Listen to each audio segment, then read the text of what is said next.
বিয়ে।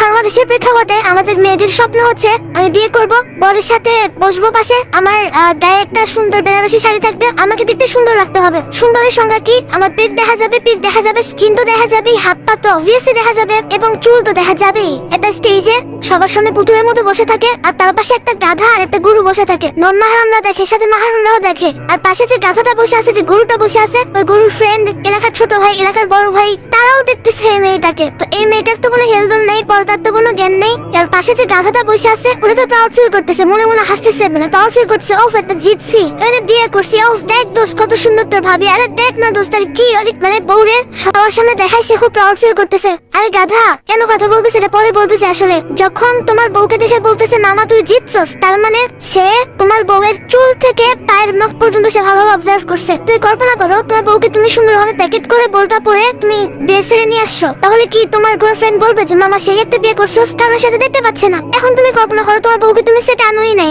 জাস্ট মাহারামের সাথে সে তার ফ্যামিলিতে আছে, তাহলে কি তোমার গার্লফ্রেন্ড বলতে পারবে যে মামা সেই একটা জিতছস, কারণ সে তোমার বউকে দেখে নাই? তোমার এই জিনিসটা গায়ের হতে লাগে না? আমি নিজে কাবিন নামা দিয়ে, নিজে মহরানা দিয়ে, নিজে সেট অ্যারেঞ্জ করে, নিজে অনুষ্ঠান করে, নিজে সব কস্টিং মেইনটেইন করে, নিজের পকেট থেকে টাকা দিয়ে আমি সবাইকে দেখাচ্ছি বউকে। তাই তোমাকে আমি গাধা বললাম। আল্লাহ তাআলা কুরআনে বলেন সেই ব্যক্তি চতুষ্পদ জন্তুর থেকেও খারাপ, বালহুম আযাল, যে চোখ থাকতে দেখে না, যে কান থাকতে শোনে না, যে অন্তর থাকতে উপলব্ধি করে না, সে চতুষ্পদ জন্তুর চেয়ে নিকৃষ্ট।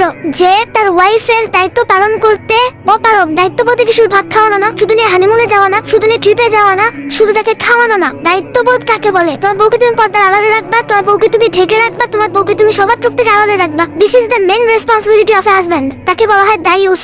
যে তার বউয়ের পর্দা মেইনটেইন করতে পারো, যে তার বউয়ের হায়া মেইনটেইন করতে পারো, সে ব্যক্তি হচ্ছে দায়ুস। আর দায়ুস কখনো জান্নাতে যাবে না, লা ইয়াদখুলুল জান্নাহ। তাহলে তুমি জাহান্নামে হচ্ছ, এট দ্য সেম টাইম তুমি হচ্ছে গরু ছাগল, কুকুর বিড়াল। That's it.